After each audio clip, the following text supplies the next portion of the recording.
بدلتا ہے رنگ آسماں کیسے کیسے، اس کہاوت کا عملی نظارہ آج ہم نے کراچی میں دیکھا، براہ راست دیکھا، جہاں پر جناب شہباز شریف آصف علی زرداری کے در پر پہنچ گئے تھے۔ آج بلاول ہاؤس کی دہلیز پر جناب شہباز شریف کے قدم رکھتے ہی یقیناً پاکستان کی سیاسی تاریخ اش کر اٹھی ہوگی۔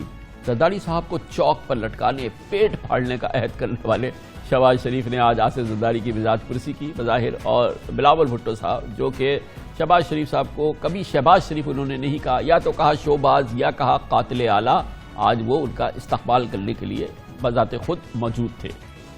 زرداری صاحب، آپ کے اوپر کوئی اعتبار نہیں، چاہے آپ ڈبہ پیر کا جبہ پہن کے آ جائیں، آپ کے اوپر کوئی اعتبار نہیں۔ زرداری صاحب، آپ کے اوپر کوئی اعتبار نہیں۔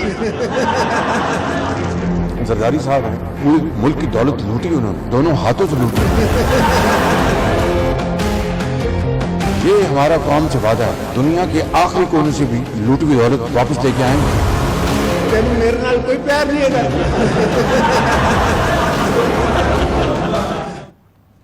دلچسپ بات ہے، آج ملاقات کے بعد شہباز شریف اور بلاول بھٹو صاحب نے میڈیا کے سامنے آ کے گفتگو نہیں کی۔ یہ بھی ایک بڑی زبردست بات ہے، کیونکہ یہ ایک ایونٹ تھا، مگر نہ جانے کیوں ان دونوں شخصیات نے فیصلہ کیا کہ میڈیا کا سامنا نہیں کریں گے، بلکہ پارٹی کے رہنماؤں نے کہا کہ کل ایک مشترکہ اجلاس میں بریفنگ دی جائے گی۔ آپ کو یاد ہونا چاہیے کہ اس مفاد پرستی کی سیاست کی رومانس کی ابتدا 5 ہفتے پہلے 28 جولائی کو ہوئی تھی، جب بلاول بھٹو نے لاہور میں شہباز شریف کے گھر جا کے، جن کو پہلے وہ قاتل اعلیٰ کہتے تھے، حکومت مخالف انقلاب کا شوشہ چھوڑا تھا۔ شہباز شریف کو قائد انقلاب بنایا تھا، لیکن شہباز شریف نے اگلے ہی لمحے انقلاب کا بوجھ بلاول کے جواں کاندھوں پہ ڈال دیا تھا، اور پھر میڈیا میں اور تمام سوشل میڈیا میں اس کا تذکرہ ہفتوں ہوتا رہا تھا۔ یہ مناظر دیکھنے سے تعلق رکھتے تھے۔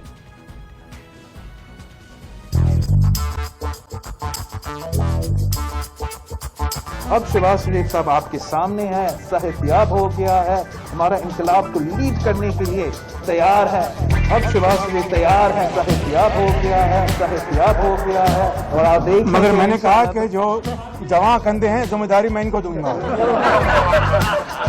پیپلز پارٹی اور پاکستان مسلم لیگ نون کا ماضی ایک پاکستان کی تاریخ کا اور سیاسی تاریخ کا انمول باب ہے۔ یہ سیاسی دھینگا مچتی کی بات نہیں تھی، یہ ایک دوسرے کا خون پی جانے والی بات تھی، اور اس کی وجہ یہ نہیں تھی کہ ایک کی حکومت تھی، ایک کی حزب اختلاف تھی۔ اصل وجہ یہ تھی کہ نظریاتی جنگ تھی، نظریاتی لڑائی تھی، اور ایک دوسرے کے خلاف جو جذبہ تھا، جو ایک دوسرے کا جو خون جوش مارتا تھا، اس کی کوئی مثال نہیں ملتی ایک دوسرے کے خلاف۔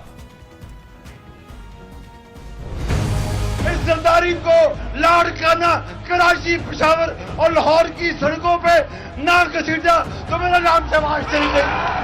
زرداری پیسے ہمارے حوالے کر دو، وگرنہ تمہیں اسی چوک کے اوپر الٹا لٹکائیں گے۔ زار بابا اور 40 چوروں سے اپنی لوٹی ہوئی دولت واپس ان کے پیٹوں سے نکال کر آپ کے قدموں میں نشاور کریں گے۔ زرداری صاحب، پہلے آپ اپنی کرپشن کا تو قوم کو حساب دیں، آپ نے جو ملک کو لوٹا ہے اس کا تو حساب دیں۔ میرا وعدہ ہے کہ ایک ایک پائی ان کی لوٹی ہوئی آپ کی دولت واپس لاؤں گا۔ سندھ کے اندر زرداری صاحب اور ان کی ٹیم نے کرپشن کے انبار لگا دیے، جس کے اپنے سر سے پاؤں تک خود کرپشن میں ڈوبا ہو، وہ کہے کہ میں کرپشن کا حساب لینے آئے تو پھر قیامت آ گئی کہ نہیں آ گئی؟ زرداری نے سندھ کو تباہ و برباد کیا اور ملک کو لوٹا، دولت لوٹ کر دبئی لے گئے۔ زرداری صاحب، لاڑکانوں کو بھی آپ کھا پی گئے، تباہ کر دیا، کراچی کو کرچی کر دیا۔ زرداری صاحب نے ایک بات کی ہے، مرسوخ کم نہ کر سکتے۔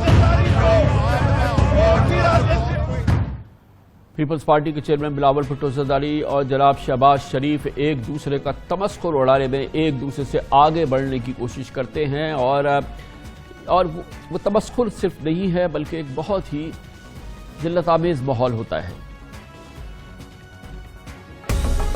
میاں صاحب، پنجاب کی عوام آپ کے چھوٹے بھائی سے نجات پانا چاہتے ہیں۔ شہباز شریف تو نواز سے بھی زیادہ ظلم کرتا ہے، شہباز شریف تو کسی عامر سے بھی زیادہ ظلم کرتا ہے۔ شہباز شریف کا سیاست ظلم کی سیاست ہے۔ بلاول بیٹا سندھ کا چیف منسٹر ہوگا، پھر کیا ہوگا؟ پھر لوٹ مار ہوگی،